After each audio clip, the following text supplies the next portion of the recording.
Hi friends, welcome to Vasantha's kitchen. ఈ వీడియోలో మనం కాలీఫ్లవర్ పికిల్ ఎలా చేయాలో చూద్దామండి. ఈ పచ్చడి అనేది మనకి చాలా రుచిగా ఉంటుంది, చేసుకోవడం కూడా చాలా ఈజీ.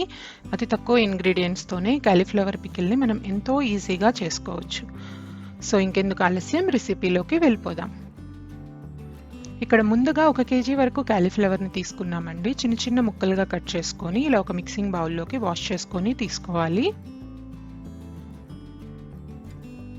ఇప్పుడు ఇందులోకి ముందుగా హాట్ వాటర్ని యాడ్ చేయాలి. హాట్ వాటర్ యాడ్ చేయడం వల్ల మనకి ముక్క అనేది కొంచెం మెత్తబడుతుందండి. మనకి కుక్ చేయాల్సిన అవసరం ఉండదు.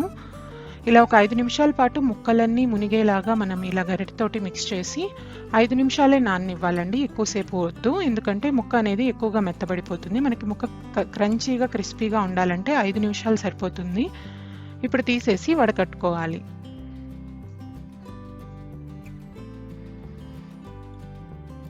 వడకట్టుకున్న తర్వాత ముక్కకి ఇంకా కొంచెం తడి ఉంటుంది కాబట్టి ఆ తడి అనేది పూర్తిగా పోవాలండి, లేకపోతే పచ్చడి తొందరగా పాడైపోతుంది. ఇలా ఒక కాటన్ టవల్ తీసుకొని, పొడిగా ఉన్న టవల్ తీసుకొని తడి లేకుండా బాగా శుభ్రంగా తుడుచుకోవాలి. సో చూపించిన విధంగా ఇలా శుభ్రంగా తుడుచుకున్న తర్వాత వేరొక మిక్సింగ్ బౌల్లోకి ముక్కలన్నిటినీ యాడ్ చేసుకోవాలి. తడి అనేది ఉండకుండా చూసుకోవాలండి, అది ఇంపార్టెంట్. ఆ తర్వాత ఇందులోకి అరకప్పు వరకు ఉప్పుని తీసుకోవాలి.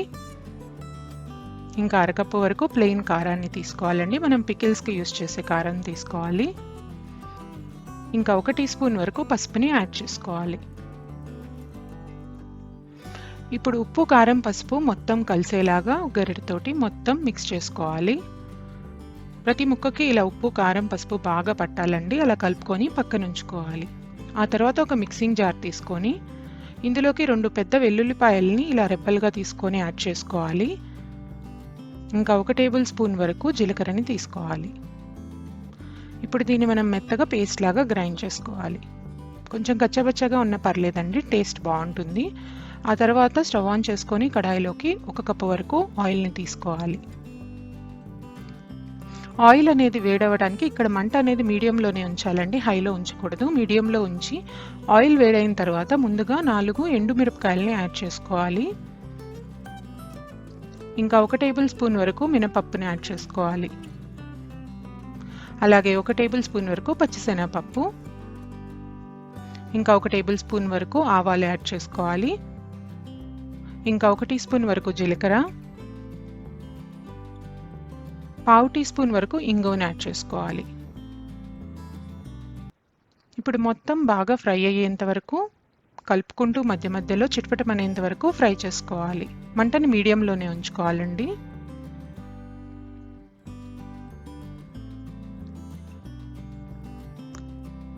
ఇప్పుడు ఫ్రై అయిన తర్వాత ఇందులోకి మనం గ్రైండ్ చేసి పెట్టుకున్న పేస్ట్ని యాడ్ చేసుకోవాలి. వెల్లుల్లిపాయలు ఇంకా జీలకర్ర.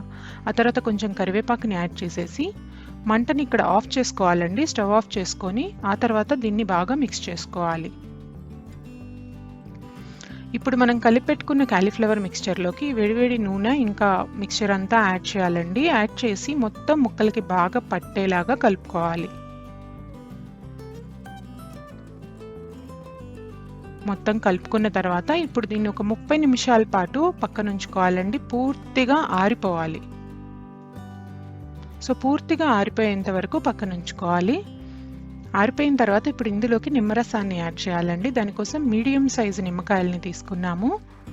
ఒక 1/2 కప్పు వరకు నిమ్మరసం వచ్చిందండి. 6 నిమ్మకాయలని తీసుకున్నాము. నిమ్మరసాన్ని మొత్తం యాడ్ చేసుకోవాలి. అలాగే 1/2 కప్పు వరకు మెంతులు ఇంకా ఆవాల పొడి అండి. ఇది ఎలా చేయాలో డిస్క్రిప్షన్లో లింక్ పెడతాము, అందులో చూడండి. ఇంకా 1 టీ స్పూన్ వరకు జీలకర్ర పొడిని యాడ్ చేసుకోవాలి. ఇప్పుడు మొత్తం బాగా కలిసేలాగా గరిటెతోటి కలుపుకోవాలి. కలుపుకొని ఒక 30 నిమిషాల పాటు పక్కన ఉంచుకుంటే సరిపోతుందండి. ఈ పచ్చడి నిల్వ ఉంచాల్సిన పని లేదు, ఇన్స్టెంట్గా తినేయచ్చు. వేడివేడి అన్నంలోకి కాలీఫ్లవర్ పచ్చడి వేసుకొని తింటే చాలా రుచిగా ఉంటుంది. అందరూ ఎంతో ఇష్టపడతారు. ఈ వీడియో కనుక మీకు నచ్చినట్లయితే లైక్ చేసి మీ ఫ్రెండ్స్కి, ఫ్యామిలీకి షేర్ చేయండి. మరిన్ని టేస్టీ అండ్ వెరైటీ రెసిపీస్ కోసం వసంతాస్ కిచెన్కి సబ్స్క్రైబ్ అవ్వండి. Thank you for watching this video.